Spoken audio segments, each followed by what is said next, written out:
All right, we have some breaking news. The United States economy dreadfully underperformed during the last quarter of 2025, and almost every macroeconomic indicator is on the decline. Unemployment is up since Trump took office. Inflation is up since the Liberation Day tariffs. Donald Trump is not helping the American people. And just to set the stage a little bit further, last night there were protests outside the White House. There were protests in Seattle, in Dallas, in New York City, and of course in Minneapolis, where the shooting and the murder of 37-year-old Renee Nicole Good happened. People are pissed off about ICE because Trump is trying to cover up, not just Trump, but J.D. Vance, Kristi Noem. They are trying to cover up what happened and tell you not to believe your own eyes. In the same way they have tried to cover up and tried to delay economic numbers, even though we're getting partially accurate numbers now, and they're not looking good for the administration. In the same way they want to cover up the Epstein files, the same way they want to cover up Trump's health, it is the least transparent administration in U.S. history. That is why people are pissed. Fuck you, Trump! Fuck you, Trump! Fuck you, Trump! Fuck you, Trump! But okay, let me lay the groundwork for how bad these economic numbers are, how poor they are. And then I want to bring in Micah Erfan, our policy advisor, to break down some of the deeper econ. So drop a like on this video, subscribe below, and make sure you watch until the end. Let's start off with this tweet yesterday. Before the numbers came out, economist Heather Long says, important point, 2025 is likely to be the worst year for job growth outside of a recession since 2003, when hiring was anemic after the dot-com bust. We'll get December data on Friday. So again, this was a few days ago. She said, it's likely to only show about 700,000 jobs added in 2025. Most of the jobs were added by April, so a lot of them due to the Biden admin. No wonder Americans are nervous about the economy when the jobs added look like this. 2018, we got 2.3 million. In 2019, 2 million jobs added. In 2020, we lost 9.2 million due to the pandemic, but in 2021, we gained 7.2. 2022, we gained 4.6, then 2.6, then 2 million under Biden in 2024. Now, we were expecting 700,000 jobs added for 2025. We were just waiting on the numbers that came out this morning. Heather Long then updates us, says the U.S. economy only added 50,000 jobs in December and a meager 584,000 jobs in all of 2025. She thought that 700,000 would be disastrous a few days ago. All economists did, and we only got 584,000 jobs in all of 2025. That's the worst year for job gains outside of a recession since 2003. Nearly 85% of all of the job gains happened by April. There was little hiring the rest of the year. Unemployment rate, 4.4% in December, up from 4% in January. Wages, 3.8% wage growth in 2025, which is above the 3% inflation. But as H2 Healthcare points out, after the BLS jobs report is out, this is what you need to know. 50,000 jobs were created. Prior months were revised down. We'll get there. The primary sources of new jobs continues to be healthcare, education, social services. Jobs reliant on continuous flow of government money. The trend is no real private econ job growth.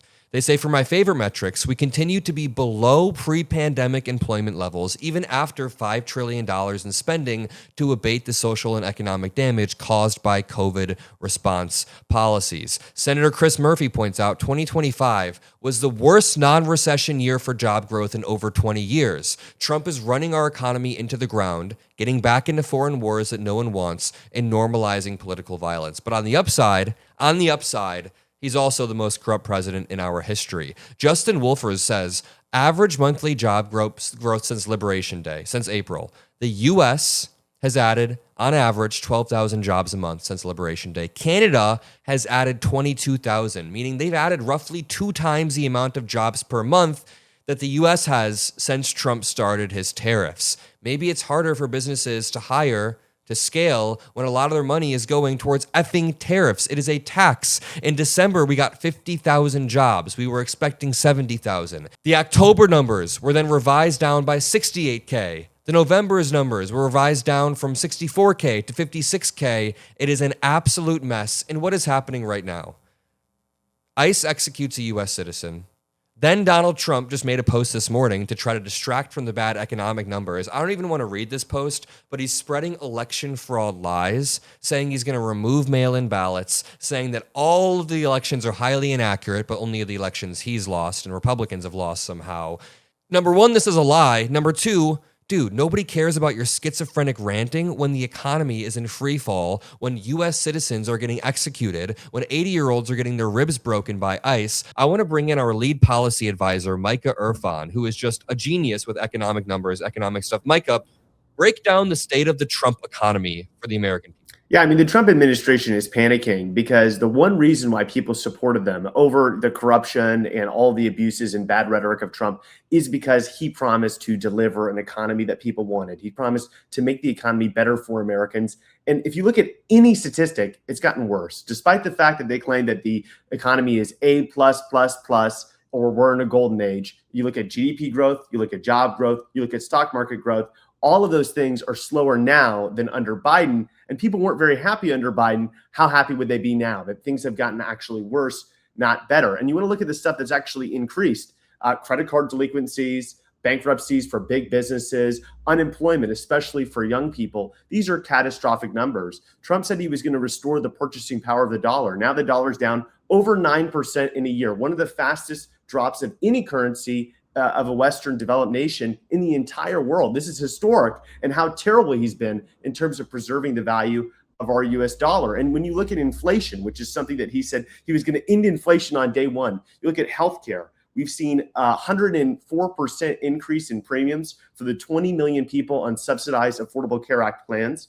You're seeing 15 million people about to lose their insurance from Medicaid and the ACA because of their devastating cuts to healthcare. And this is just scratching the surface at it. We've been talking about this for a long time. The Republican agenda is a outright war on working class people in order to get as much money as possible, to squeeze as much as possible, to give it to the rich. And of course, it's having devastating consequences.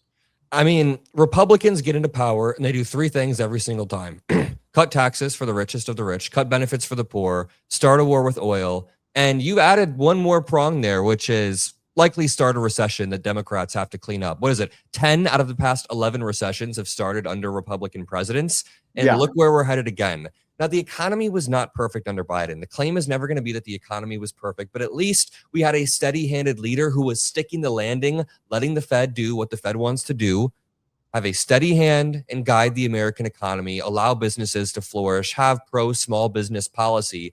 Now we have somebody who's placing tariffs indiscriminately on every single country. Well, I guess not indiscriminately. He actually is saving Russia and North Korea from the tariffs for some odd reason. So we have an absolute lunatic. Do you see Trump getting more, let's say, desperate, more and more desperate as the economy tanks, as ICE continues to fuck up? I just feel like we've been talking a lot about the desperation that comes when authoritarians are losing power and how they're operating like there's almost going to be no midterms. Like, we need to vote, but why are they operating like this? Yeah, I mean, I think Trump is not even thinking about elections in the polls. Part of it's kind of scary, right? He thinks that he doesn't have to worry about them anymore. Also, realistically, he's going to die. So that's an issue for J.D. Vance, which is currently fumbling the ball. Every time this guy gives a press conference, you're like, this guy is so not ready for prime time. Peter Thiel, you made a mistake installing this guy as the vice president of the United States. But of course, you know, people in MAGA world are freaking out, folks that actually understand how elections work, because they realize that pretty much everything that made the American economy unique and successful is something that Trump has actively been destroying, right? Whether it be the international trade system, in which the United States was a central part, being completely obliterated within 1 year because of his reckless tariffs. Whether it be American business growth, which relied on a sustainable and reliable tax environment, these businesses being crushed with the largest tax hike in over 30 years. Whether it be just the basic stability of the United States, leading investors to invest in the United States, even over Europe, over any other country in the world, just about, because they believed that they could trust that the American government would be stable over time, the Federal Reserve would be independent. Nobody trusts that anymore. They have left the economy in tatters. And of course, it's going to hurt them in the polls. We're seeing it all across the board. People are leaving the Republican Party in droves. They're regretting their vote for Trump, and it's only going to get worse for them. They're looking at a bloodbath in the midterms, and they've tried to rig the midterms, but now they're realizing it's too big to rig. The American people are upset because they were betrayed, and accountability is coming. As always, we are the variable they did not expect as they attack law firms, universities, as they attack the media, and CBS bends the knee. We are the variable they did not expect. We sit here and we pull hundreds of millions of views basically per month. I think in December, we pulled 150 million views in totality. So we are pushing back against the narrative and making a difference. If you want to join, subscribe to both of us below, drop a like. I love you all. Peace out.